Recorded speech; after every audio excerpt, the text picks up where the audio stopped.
അച്ഛാ ഗോപികൃഷ്ണ കണ്ണപ്പമാവ വന്നിരിക്കണോ. ഈ മനക്കലെ പഠിപ്പര കടന്ന പിന്നെ പാടവും പുഴയും മലയൊക്കെ ഇതന്നെയാ. പോഴൻ ഇനി മേലാൽ മൂക്കിലിരുന്ന് മൂളിയാൽ ചിന്തേരിട്ട് കളയും ഞാൻ. എന്തോ ആരും വിളിച്ചു എന്ന് തോന്നുന്നു. വരിക.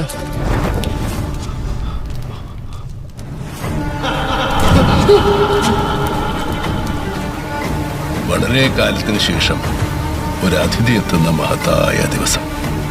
എന്റെ മനക്കിലേക്ക് സ്വാഗതം. അവർക്ക് എത്തിയോ? നോക്കിക്കോ, ഇന്നിവിടെ ചിലതൊക്കെ നടക്കും. ഭ്രമയുഗം കണ്ടിറങ്ങി ഓടിച്ചോടെ എങ്ങനെ ഉണ്ടായിരുന്നു? റിവ്യൂ ഒന്ന് ചോദിച്ചു നോക്കാം.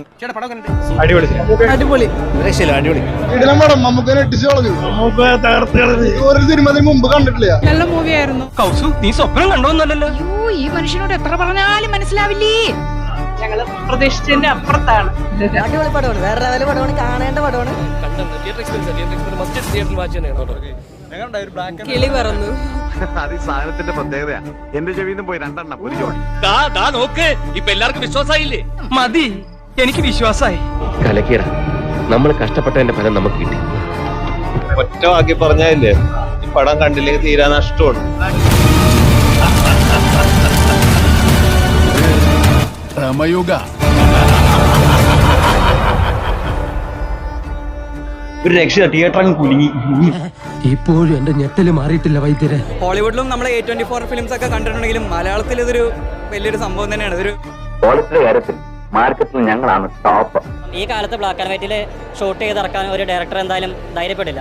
പുള്ളി അത്രയും ധൈര്യം എടുത്തിട്ടുണ്ട്, അത്ര റിസ്ക് എടുത്തിട്ടുണ്ടെങ്കിൽ അതിനുള്ള റിസൾട്ട് പോയി പടത്തിലുണ്ട്. നിങ്ങളൊക്കെ സന്തോഷമായിട്ടിരിക്കാനാ ഞാൻ ഈ പാടൊക്കെ കഴിച്ചത് തന്നെ. നിങ്ങൾക്കൊരു മുതൽക്കൂട്ടായിരിക്കും. വേറൊരു ടൈപ്പ് ഓഫ് മമ്മൂട്ടിയെ നമുക്കിനത് കാണാൻ പറ്റും. നമുക്ക് ഇതുവരെ ചെയ്ത ഒരു വേഷമായിട്ട് കമ്പയർ ചെയ്യാൻ പറ്റും. മമ്മൂട്ടി ഇതുവരെയും ചെയ്യാത്തൊരു ക്യാരക്ടറാണ്. ഇതുവരെ ചെയ്യാത്ത രീതിയിലുള്ള പെർഫോമൻസ് ആണ് പുള്ളി ഓരോ പടം കഴിയുന്നത് ചെയ്തുകൊണ്ടിരിക്കുന്നത്. പൊളി താനങ്ങ് ഇറങ്ങി കളിക്കുക അല്ലയോ? കളിക്കുമ്പോ ഇറങ്ങി കളിച്ചു തന്നെ സാറേ ശീലം.